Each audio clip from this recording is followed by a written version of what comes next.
Well, it is 6:30 p.m. and I wanted to get started if we could. Welcome to our second program in our Pandemic Forum series. Thank you so much for joining us tonight.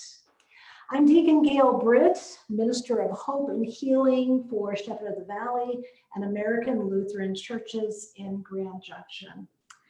I'll be your facilitator tonight as we focus on grief and how our emotional and our spiritual health has been affected by the pandemic over the last year. I do have a few housekeeping notes for you before we begin. You will be muted throughout the program. You can unmute yourself. We will not be doing that for you, but we do ask that you stay muted unless you would like to ask a question or make an observation. You can do that throughout the program live, or you are welcome to use the chat portion at the bottom of your screen on the right-hand side, which will also allow you to ask questions if you would rather not do that live. Also, our presenters may have questions that they will throw out to you, and you're welcome to unmute and answer those questions or make your comments, or again, use the chat for that. Otherwise, we will have some opportunity for you to share your reflections, share your own experiences at another point during the program. There's going to be about 15-20 minutes or so in there so that you can do that, and we can do that as a community together. Tonight, our presenters are the Reverend Wendy Jones. She is the minister of the Unitarian Universalist Congregation of Grand Junction, and Chaplain Dan Wilkie of HopeWest, hospice and palliative care organization, also here in Grand Junction. Reverend Wendy is a board-certified supervisor of clinical pastoral education, or as we know it, pastors and deacons, as CPE, through the Center for Spiritual Care and Pastoral Formation of Grand Junction. She has her Master of Divinity degree from the Iowa School of Theology in Denver and her bachelor's degree in psychology from the University of Colorado at Boulder. Chaplain Dan served the Union Congregational Church in Nucla, Colorado, while attending the Theological Education Institute. He then served as the associate minister at the First Congregational Church in Grand Junction for nearly 12 years, providing pastoral and spiritual care to congregants and their families. And then Chaplain Dan accepted a full-time position as chaplain with HopeWest, where he has served since 2018. Please join me in welcoming Reverend Wendy and Chaplain Dan. Clap, clap, clap. Hello. So great to have you two with me tonight. This is kind of home week for the three of us. Actually, I met Dan. He was in his last year of CPE, I believe, right, Dan? That was your senior year, as they would call it. Yeah. So you've had what, 4 units of CPE? Is it 4 or 5? I wasn't sure.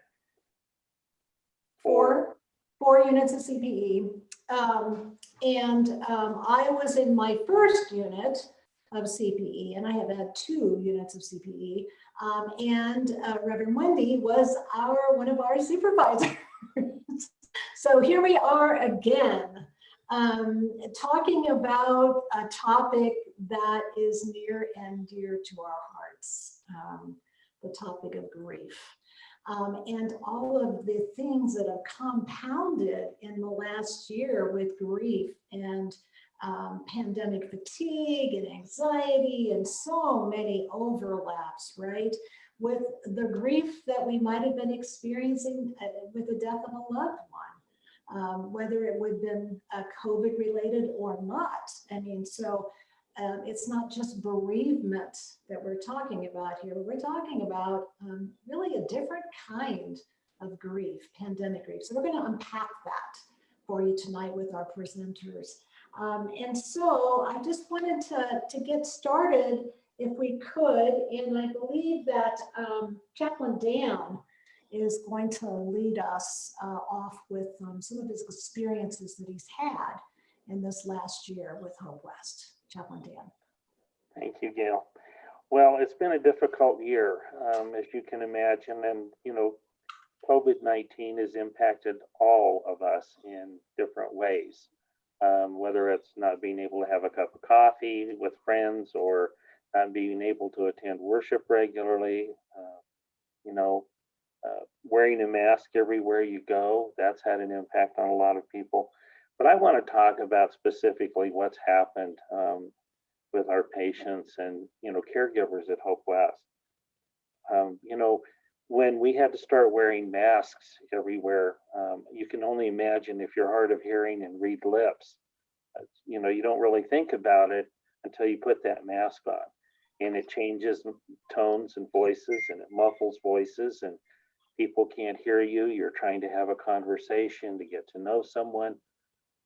And that changes the entire, face of the conversation. One of the other things that has happened was not being able to being allowed into nursing facilities like nursing homes or extended care facilities or assisted living facilities because, of cases and the risk of, exposing their residents to cases. In fact, one of the hardest things for me as a chaplain was when they put a note out that the facilities were only allowing nurses from one team to be in that facility at any time. So chaplains and social workers and CNAs weren't even allowed to visit their patients. That put a hardship on us, and then we felt guilty and had struggled with our own feelings of isolation because we felt that the patients needed us and yet we couldn't be there. So we're talking to families. Other things that happened along the way were patients being quarantined in isolation, shutting down of dining rooms, and patients being confined to their rooms to eat, not having any interaction with other patients or their families.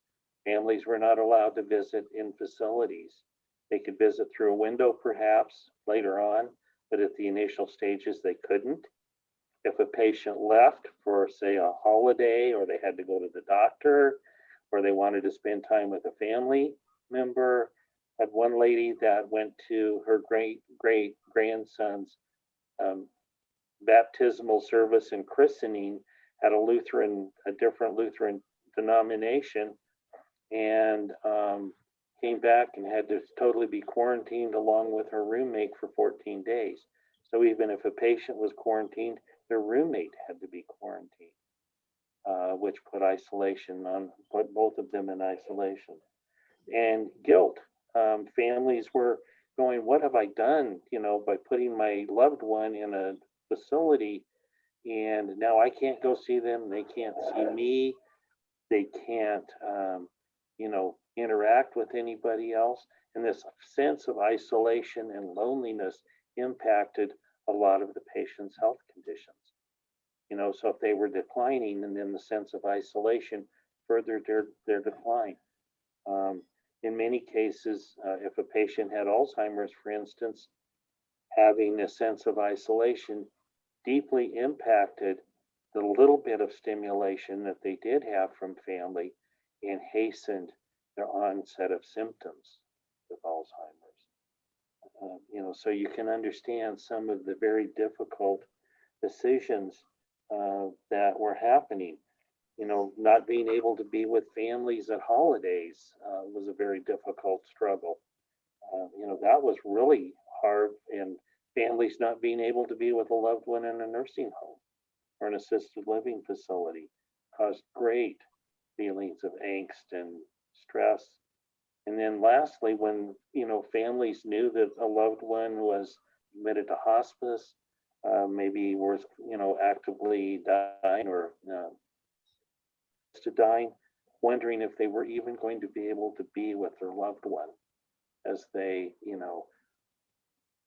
knew this person that they loved so dearly was dying, wanting to hold their hand, wanting to share a story, wanting to surround their bed with prayer. Whatever it was that they needed, they weren't able to do that. And it really caused families a lot of hardship and pain and struggle and guilt and loneliness and anxiety and a deep fear, profound fear. So, those were some of the things that, that I experienced from a very, deep level. So how would you, okay, so Chaplain Dan, so how would you and how did you console those patients and families, or were you able to really do that? How effective has that been for you? Well, it was really difficult at times. You could console families only so much because you were, calling them, you were speaking directly with them, you were working, trying to be an advocate with the facility as much as possible, to try to avert compassionate visits, because in the rules that came down was, allowing compassionate visits for family, but we found that those had to be, most of the facilities, they had to be within just hours of death. And so you were trying to, just providing a lot of listening, a lot of, just ongoing support. Listening was the best thing you could do. Prayers, advocating for them, trying to do Zoom visits if those were possible. Some facilities didn't have the ability to do Zoom visits with loved ones. And so that was a struggle. And we were able to, HopeWest provided tablets to a lot of the facilities so that we could do Zoom visits. And so the facility could do Zoom visits. Yeah. And so now I wanted to ask you, so in the aftermath, or I guess the pandemic obviously is still ongoing, but now we're starting to get vaccinations are coming in, facilities particularly were targeted early on for vaccinations. Has any of this improved, or there's still a lot of fear and uncertainty going on? Well, the beauty is a lot of the facilities have opened up somewhat to allow, patients, to allow families a little more leeway as far as visiting. They're not making them wait until within hours of death, for instance. They can come in, when the patient is, closer to dying, they can come in and visit in their rooms. Facilities have eased restrictions and are opening dining rooms so residents can, go to dining rooms and have interaction at least with other people. And families are, still struggling. Every day there's struggles with families wondering and concern about, being able to be with a loved one. But as the, facilities and patients are getting more of their vaccinations, and they're opening up more all the time, but it's an ongoing process. Okay, thank you, Chaplain Dan. And so I wanted to bring Reverend Wendy into the conversation if we could. She's going to talk a little bit about, Wendy, about your experiences with the congregation in particular. Yeah, so my role is a little bit different than Dan's, because Dan, is in a hospice, and so he's dealing with usually mainly elderly people and people who are already facing the end of their lives. But in a congregation, you end up with people from all walks of life, from all ages. And you guys are all, in a congregation, so this. So you have so many different dynamics. And, one of the things personally that was going on in my world was I have a 13-year-old daughter, and one of her friends took her life about 2 weeks before the pandemic hit. And so you have all of these young middle schooler teenage girls that are grieving, and they can't, all of a sudden they can't be with their friends because they were in shock, and then spring break happened, and when they would come back to the school to be with each other, there was no school to come back to because they went to spring break and it was just over. And so then they had no outlet, no expression of public grief or a way to even just connect with each other.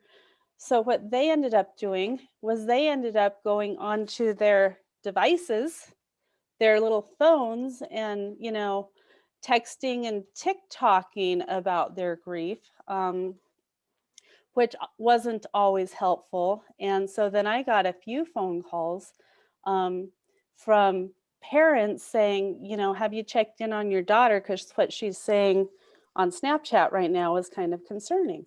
And, you know, and these kids are just up there with their devices, still talking to each other because kids are social, but they're not with each other. And so that's like a whole different dynamic of what's going on with our children right now, you know.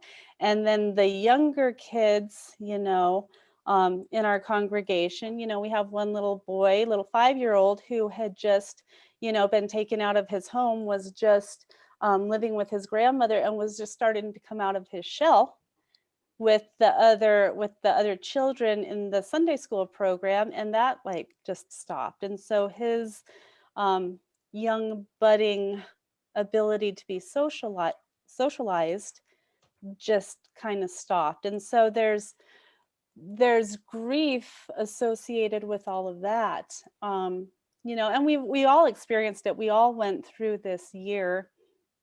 I had one woman call me just about a few weeks into it, and her 45-year-old daughter, who had just kind of been not feeling good, just dropped dead. And it turns out it was COVID, but it was early enough that people didn't really know when they didn't have the testing. And, you know, what do you do with that? And we're all in isolation. She couldn't fly to Oregon to see her daughter, you know, so I mean, there's just so much. And then how do you have memorial services, right? Like, do some families say, we're just gonna wait until the pandemic's over and then we'll have a memorial service together? But part of the grief process is that you need to honor and say goodbye to the person fairly soon. I mean, there's different levels of grief with timing, but to just say, we're just going to wait for 6 or 8 months to have a memorial service, there's a whole level of grief that maybe people don't realize that never even gets expressed, right? And so then you decide to have a virtual memorial service, and the grief around, well, what does that mean to like have to like say goodbye to somebody that you loved for 65 years on a computer screen? So I think that as a community, we're going to be unpacking all of this for a really, really long time. Another dynamic that I've run into in a congregation is I recently just had an 88-year-old congregant die of COVID. And there were two brothers, but they were not on the same page as to what it means to quarantine or wear a mask. So the one brother was living at home with the dad, kind of taking care of him. The other brother wanted to come in from Texas and say goodbye to dad, but this brother was saying, you haven't been quarantining, you're not wearing a mask, you don't believe in masks, you can't come, you know? And so then the family dynamics of that, when you have one brother telling another brother they can't come and say goodbye, and you have what used to be a really close family now with wounds that are going to take a little while to heal, probably, you know. Then within that family, the one brother wanted to have a virtual memorial service right away, the other brother wanted to wait. So then there's more wounding that happens when people aren't necessarily being as compassionate with each other in times when they need to be compassionate. So, I mean, there's so many layers of all of this. And I'm sure that each one of you you all have your own story, you know? And then just the letting go of who we are as human beings in relationship to each other. And this man who died used to go to the soup kitchen. I mean, every Thursday for 20 years he was there. And when the pandemic when we first shut down, it was one of the very first Sundays, and he was still going to the soup kitchen, 88, and he said, you know, he said, and he's a hugger. He was like the hugger in the congregation, and so just missing these hugs. And he said, I was at the soup kitchen, and this man, he just looked so sad, and he said, I know I wasn't supposed to, but he's a human being and he needed a hug, and I gave him a hug. And so each one of us inside of us have to make that decision about who are we in this past year, and what do we do, how do we interact, what do we say yes to, what do we say no to. And then there's, you know, probably a little bit of trauma based on those decisions of I said yes to this but no to this. And so I think one of the things that we were going to maybe talk about tonight is what are some of those things that perhaps we might be grieving that we're not even aware that we're grieving until somebody like me or Dan or Gail actually points it out to you, you know? And so I don't know, Gail, if we want to transition, I can talk a little bit about overt and covert grief and then open it up, or I'm not sure what the time frame is. Yeah, I would like for you to do that, Reverend Wendy. Coming up here, I just wanted to just sort of add a little something to what you said about the waiting to grieve. I mean, just we always say there really isn't full closure, but to move towards honoring someone and not being able to do that and holding that in. So we hold that in, right? And we're not able to express it, but yet it comes out in different ways, right? It might come out in anger, it might come out in fatigue, it might come out in stress, anxiety. There's all of these things that it can come out in, but yet with nothing to do but having to wait, you push it back inside.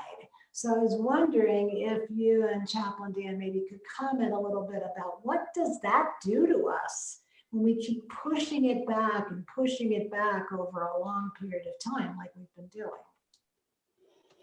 Well, I think it might give us cancer or a heart attack or a stroke.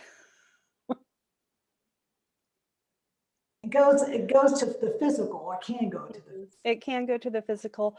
Or what I'm noticing now, that it's a year later, we're starting to decompress a little bit. What I'm noticing within my congregation, and maybe you guys see this in your congregation, is it's not the overt grief anymore. It's coming out sideways a little bit. So now that we're starting to feel safe, we're starting to decompress. We all had lives, full lives happening before everything shut down. We all had stress before COVID. And sometimes we repress that even deeper, you know, and then it hides. And then what's starting to happen now is it comes out sideways with bursts of anger, or somebody that you've been living in the house with for a year and you did pretty good, all of a sudden now you find yourself snapping at them. Or, you know, friends that you listen to call and talk to you on the phone over and over again about how lonely they are. Now all of a sudden you're like, okay, well then just go outside and go for a walk. Like you don't have the patience anymore. And that's, I think, some of that repressed grief, Gail, that isn't always being named because it comes out subconsciously. And so then, if you're grieving something big that's been repressed, it might come out in smaller little avenues that don't even look like grief, but they look like stress or anxiety or anger or any of the other emotions. Well, and one of the things, the other kind of part of that is that people don't even sometimes realize that it's something important enough to grieve.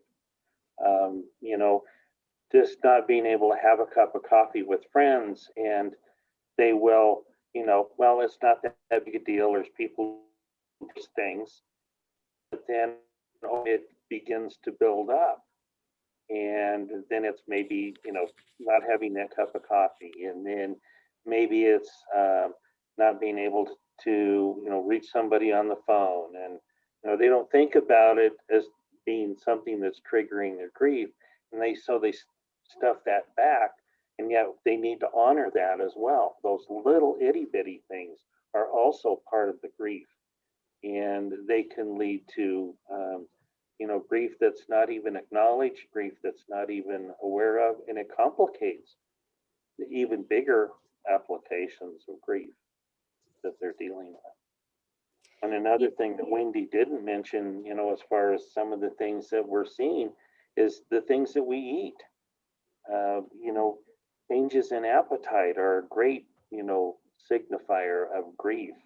You know, you want to go out and you know, maybe you're craving pizza and you haven't eaten pizza for 6 months, and all of a sudden you're eating all of these comfort foods, and you're wanting chocolate, and you're wanting, you know, wine. Not necessarily, you know, a bad thing, but it's the, you know, of those things that changes, you know, how we react.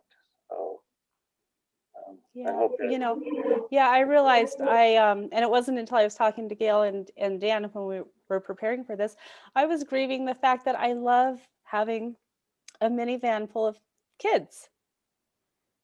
And I haven't had a minivan full of kids. Like that's a simple thing. It's a little thing, but I almost tear up when I talk about it, which means that it's deeper in me than I realize, right? So, you know, you cry because you don't have a minivan full of kids. It's probably one of the things I tell my congregants all the time is the issue is never really the issue. But it's little losses like that, and then what we tend to do is say, oh, it's just not that big of a deal, because think of all the people that have died, and think of all the people that have gotten sick, and my sadness is so insignificant compared to everybody else's, and then we invalidate our own emotions and we repress it even deeper. And then it comes out even more sideways because we've decided that we're not worthy of allowing ourselves to acknowledge our grief. right, okay, good reflections. I think Reverend Wendy had mentioned that you wanted to talk a little bit about some of the concepts of grief and introduce some of those as well here. Yeah, well, you know, one of the things that I kind of was thinking about is there's overt grief, and we all know what that is. It's when you have a big tragic loss, somebody dies, you have a major car accident, something that changes your body forever, you end up having a stroke, you can no longer talk. Like, so those are like the overt, in your face, you kind of have to face it. But then what Dan and I were just talking a little bit about is it's the covert grief, like not, going out to lunch with friends, or you're not being able to run to the store just to grab something, or not having a minivan full of children. One of the things that we talked about in our conversation was a role change that might happen. Like if you lose a job, that might be more overt. But what about the nurses who went to nursing school to care for people, and now they're the people in the front lines at St. Mary's sitting at a table saying, no, you can't go in to see your loved one right now. They were trained to put IVs in, and take temperatures. They weren't trained to look an angry person in the eye and say, I'm sorry, you don't get to go see your dad on his deathbed right now. Like, what does that do to us? And so I think what we thought we might do is just kind of throw that out to all of you and give you an opportunity to think a little bit about and name if you can come up with some of those types of grief that you might have been dealing with this year and maybe not even have been aware of until we just started talking about it now, or maybe you were aware of it. And then the other side of that, a good question to think about, is there anything that has happened this year that you actually think, well, I probably, that's not a change I would have made, but it's a change I'm going to keep. So I guess those would be my two questions. Do you have anything that you realize that you have some of that sort of covert grief, or is there anything that you've really treasured about this year that you can say, you know what, that actually has improved my life in some ways? Yep, and so you can do that by just unmuting yourself and asking a question or making an observation or reflection, or you can type in the chat as well. So either way, we'd love to hear, what are your experiences, your reflections over this last year? So feel free anytime to join in that conversation. Well, one of the things that we were talking about in our conversation, Gail and Wendy and I, was the fact that, you know, developing this whole conversation ability on Zoom and FaceTime and everything, because we've seen families that are extended, you know, maybe all around the United States. And because they wanted to get together, because they wanted to see a loved one, they're now communicating by Zoom when they may not ever have had a chance to get together, or maybe not seen each other for a long time. And, you know, I've got one family that I work with that every Saturday now they do a family Zoom, and there's like 30 people on this family Zoom, and they're scattered from Japan to Sweden to all around the United States. And so they may not have even thought about that opportunity in the past were it not for, you know, COVID-19. So, you know, that's a blessing to me that came out of this, is seeing families reconnect that may not have. Yeah, that is good. That's a positive for sure. And sometimes we have to really think about the positives, but there are positives in this last year.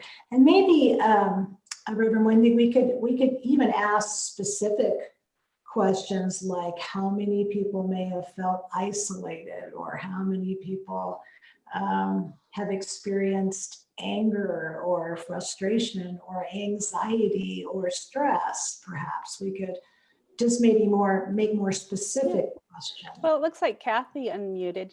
Did you want to say something, Kathy? Yeah, Wendy, I really connect with you, and I've never met you before. I'm an emotional person. I'm not going to make it through this without crying. So I understand grief. First, I just want to say it's puzzling. It's puzzling to me that there are so few of us on this call. And I think it's because grief is a really hard thing for people to talk about. And I lost a dog yesterday, so I'm in tough shape today. But I love being by myself. I have enjoyed the isolation of this pandemic. That has not been a problem for me at all. But I am really concerned about particularly older people in our congregation and what this has been like for them, not having that weekly social outlet, you know, in the fellowship hall. I have been fortunate in that, you know, I deepened what was just a simple friendship with Sue S. on the call. We just can't see her picture right now, but Sue and I worked on the on the shelter at ALC. So I've made a wonderful new friend that I will probably have forever. So for me, it's been a mixed bag, but you know, I do think about what can we do for people in our congregations who have felt left out and who might really be struggling, and we just, you know, we don't get to see them. Thanks. Thank you, Kathy, so much. One thing that we did do, and I think are continuing to do, is sort of a tangible outreach to people in facilities. We did Christmas card drive. We did spiritual care packages. People could actually touch and feel. There was a cross and some prayers that they could follow, and sort of a workbook and adult coloring kinds of things. And so we did try to reach out. It was interesting, the old school ways of doing that were the ones that we used because people didn't have to rethink all the time, okay, how do I do this? How do I Zoom, or how do I get my phone to do this, or perhaps it doesn't. So we were able to do some of that, but of course it doesn't replace the social visits.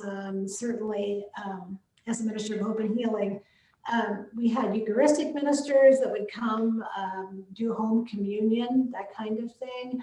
So that was stopped, and we couldn't do social visits because of COVID and the restrictions, and they really struggled. So when I was able to go out and do some home communion, I was able to talk to some residents at the facilities when they started to open up a bit, and you could just see the stress and the sorrow on their faces. It was really, really tough for them.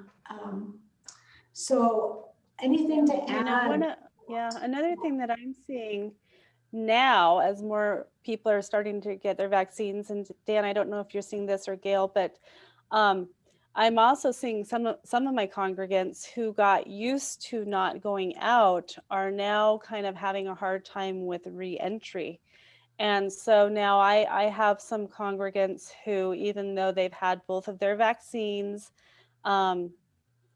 that haven't left their house for a year and now are kind of scared to. And so that was a whole different dynamic that I actually wasn't prepared for, and had never thought about, that then I'm going to have to start gently helping people re-emerge. And I have to say, one thing that has worked really well so far, and I just have to give them credit, is spoons. Because what Spoons did is they created this, they've always had a big outdoor pavilion. I don't know if everybody knows that Spoons is the restaurant associated with HopeWest, and it has wonderful food. But what they've done is they covered their big, huge pavilion, and then they put heat lamps inside the pavilion. And then they have this wonderful person that donated all of these really nice fleece blankets. So I am gently coaxing some of my congregants out to say, okay, I know this is scary, but meet me at Spoons, and we will sit outside, and we will be warm, and we will have our blanket, and we will have our heat lamp, and you've had your vaccine, but let's at least try now to get out of the house and just, sit with me for an hour. And so if any of you are looking for a good place that you can feel like you're safe, but still maybe go out to lunch or dinner and socialize, I highly recommend Spoons. But like I said, Gil, that was a new dynamic that is just now appearing that I probably wouldn't have predicted, that people won't feel comfortable coming back out of their house. And I didn't see that one coming. I don't know, maybe Dan, maybe you did.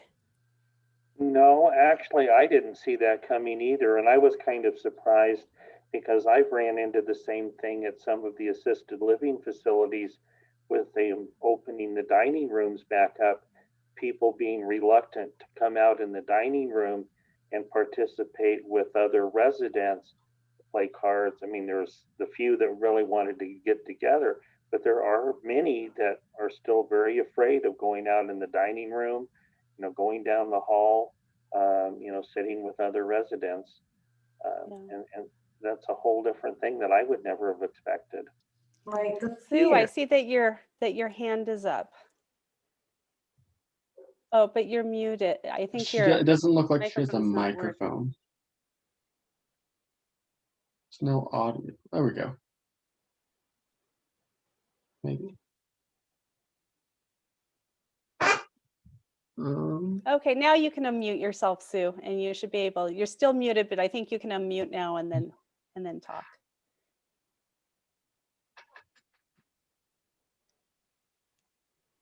Yeah, I think Sue's on her phone, she told me earlier. Oh, she's on the phone. Yeah, usually she's on her computer. Okay. Okay. I'm not brave enough to try it on my phone. Okay. Sue, are you able to type in the chat anything or? Yeah, because we can't hear her. Well, she's on the phone, so, okay. Let's see what happens going forward. I wanted to see what's going on with this whole thing about fear, not just in facilities, but for people. And I have talked with people as well in the congregations who are afraid to get out. So I can kind of acknowledge that too, Wendy, that I'm seeing that as well. Sue, are we able to hear you now or no? Okay. We'll see what happens here. All right. Looks like Carol also has her hand up. Okay. Carol?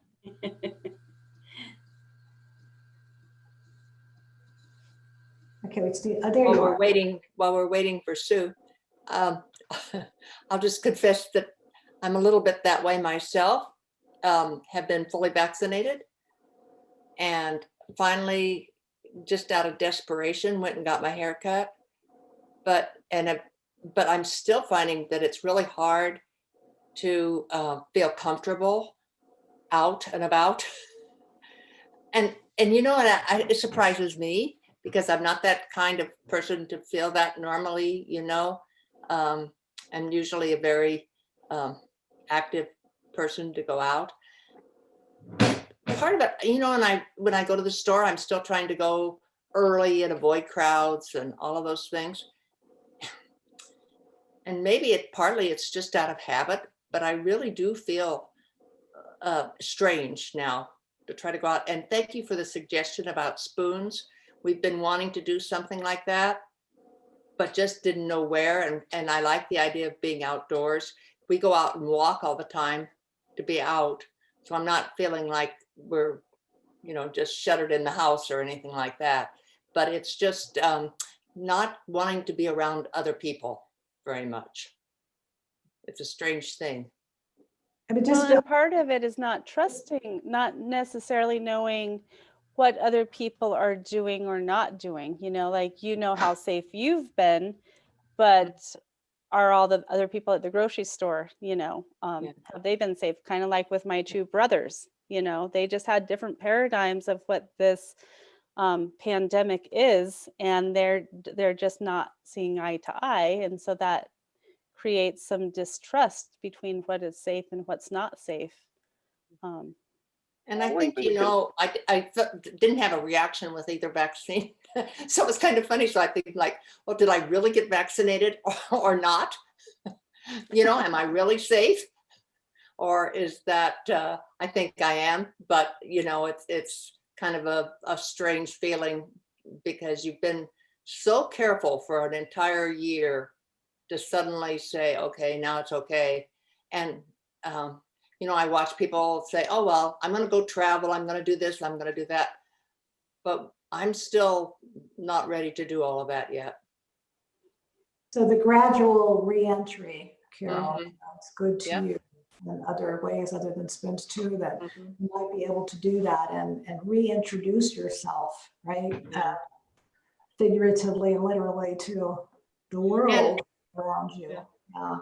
And I think to some degree, just kind of with Kathy, I sort of have enjoyed being the quietness, the solitude.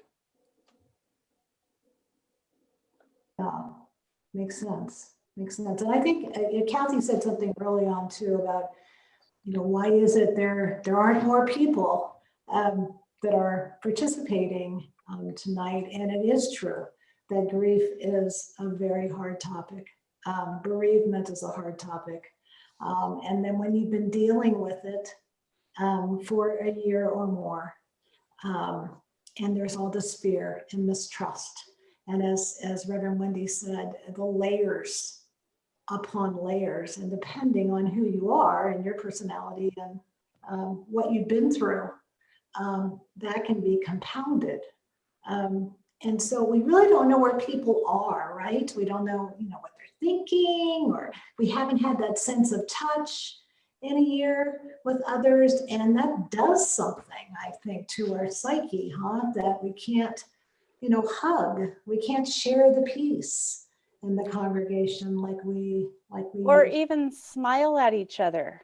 are smiling. Right? You learn how to smile with your eyes, but I realize how often just body language at the grocery store, I just want to smile at the grocery clerks, as my nonverbal thank you. And I'm smiling, or I'm, saying, go ahead, with somebody in front of me, and they can't see my lips do that, so it's like a whole new way of communicating. Although maybe Dan, was it you who said, but then we've learned how we have to actually look in each other's eyes now. So that's good. We have to learn how to read each other's eyes. That's I guess correct. Zoom is good from that perspective. We've been able to see each other on Zoom. I've actually, on a positive note, after church, we've been having a little chat group, and I've gotten to know some people that I didn't know before through that, and that's been really nice. So. Well, and Cindy, shared a thought, in chat. She agreed with Carol. It's hard to know what's actually safe. She said she feels like I've stayed healthy for this year, and I don't want to risk getting sick now, even with the vaccine. So, and I have to confess, I went to my barber in November for my regular haircut, and about a week later, I tested positive for COVID. I didn't have COVID, but I tested positive for it, never had a symptom or anything, but I haven't gone back to the barber shop. I've cut my own hair, just because I didn't want to take the risk of, and because my barbers are not, a lot of the people that go in their shop are not real good about wearing masks. So, I didn't want to expose myself again to that risk. So I've been doing it at home. So it does affect all of us in different ways. And I think it's, we're making these life and death decisions, right? Especially early on, I was just really shocked and stunned by what was happening in our world, and certainly in our country and our community. And so it took a while to get over that or move into another phase of grief. But someone described the pandemic as a slow moving hurricane to me that just kept churning and churning and taking people in its wake and slowly but surely just moving through and never really ending.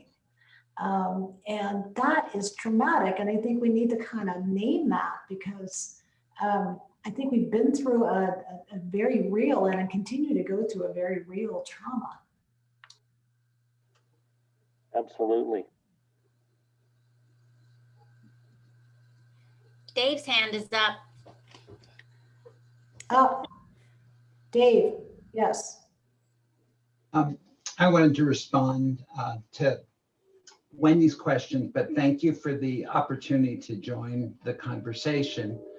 I've been tracking what Deacon Gale has been doing for a number of years And I'm glad to occasionally participate in one of your programs and your sensitivity to what our community is wrestling with. So thank you, Gail. On the grief side of Wendy's question, I started out with, like all of us, with COVID, and then I broke my leg. So I've had 3 months of, on top of the COVID pandemic problems. What do you do confined to the first floor of our home? Can't go to my bedroom, don't have a shower, all sorts of interesting challenges. So I have kind of both the overt problem of grief with all of that, and then the covert, angles as well. But part of what I'm experiencing is survivor's guilt. My response to the global pandemic, when people ask me, how are you doing? My response is, I have white privilege. Our kids, we fired the kids, they're not in the house anymore, so we don't have to worry about teaching them at school and remote learning and all of that, which would be so horrific. I can't imagine being a single parent. I can't imagine not having money. I can't imagine having to do homeschooling and work. I just, I'm sitting here with my occasional COVID blues, feeling guilty about the fact that I feel bad, like we all do, like the point of, you've got to own the fact that this is not normal.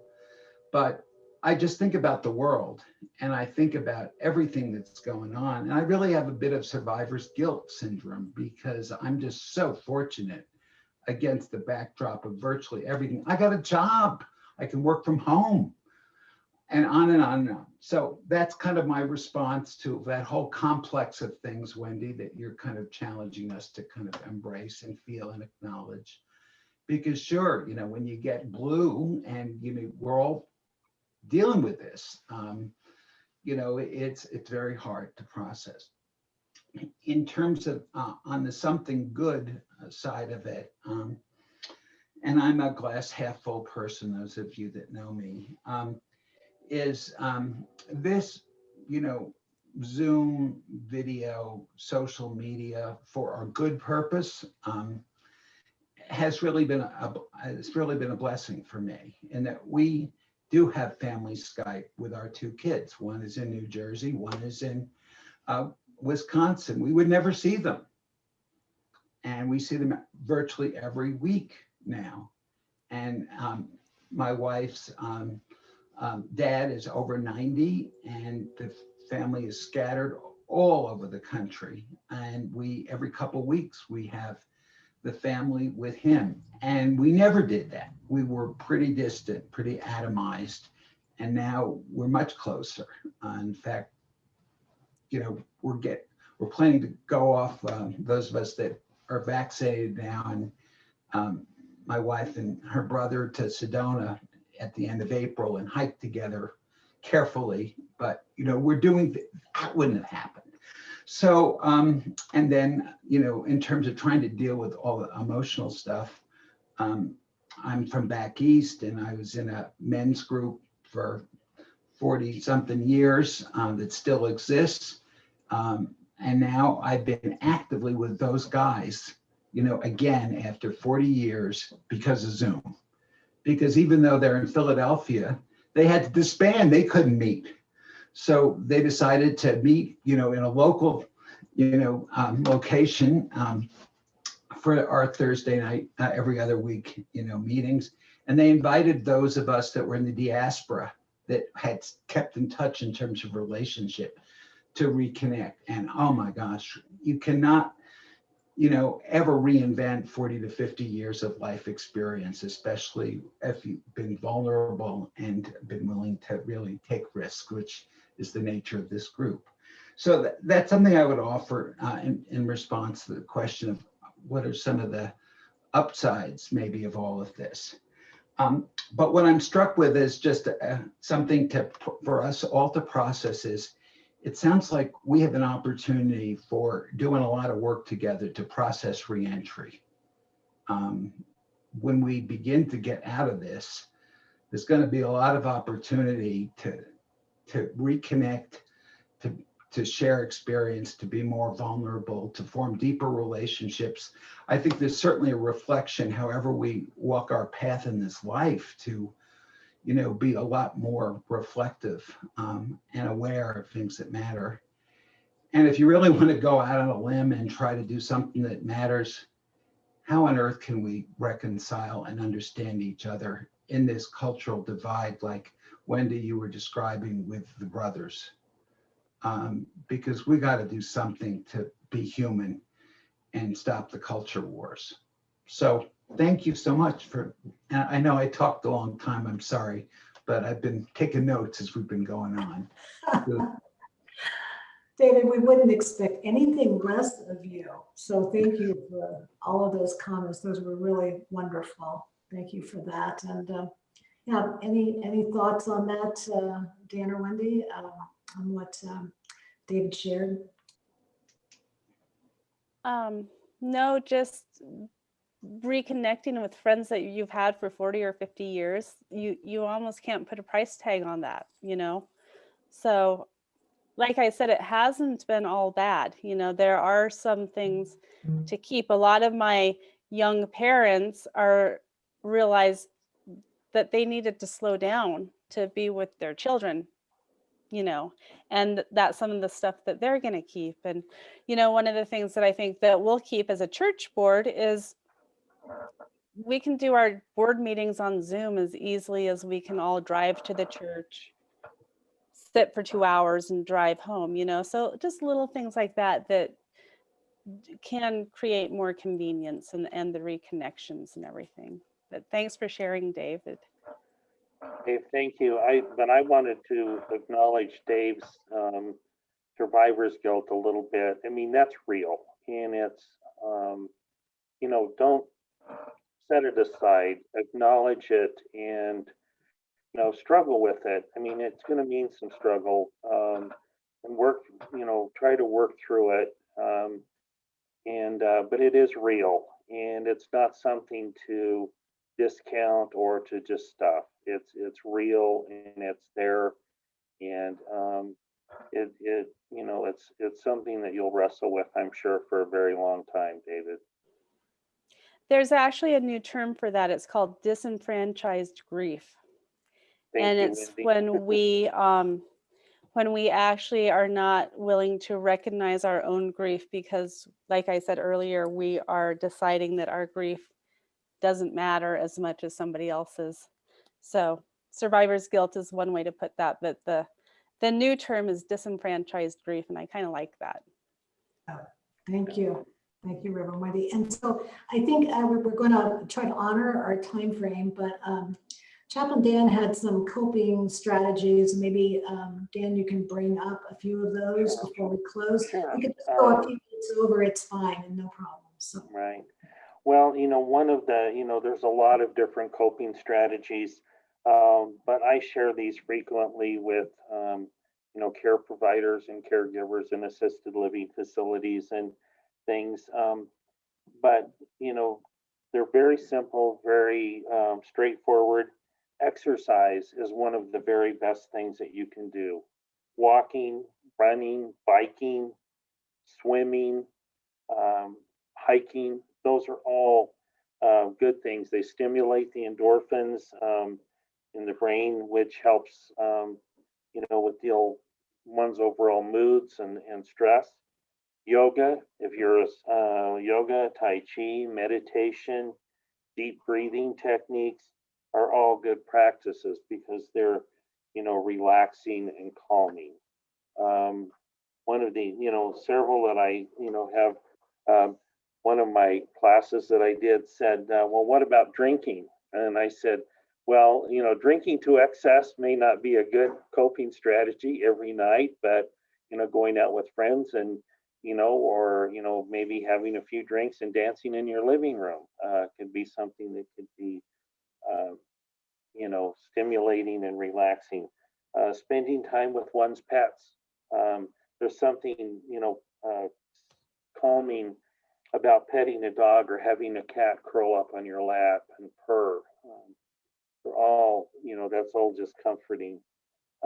Hiking in nature, being out in nature, photography, fly fishing. One of my stress relievers is to take a fly rod in my hand and go fly fishing. That's one of my calming techniques. Talking, telling stories to loved ones, sharing memories, looking at pictures. When you're on your Zoom visits, share those stories, share, wonderful memories. Don't wait until to do that. And for those, deeply spiritual people, prayer, meditation, scripture reading, daily devotionals, any of that sort of thing can be helpful. And so, try those techniques.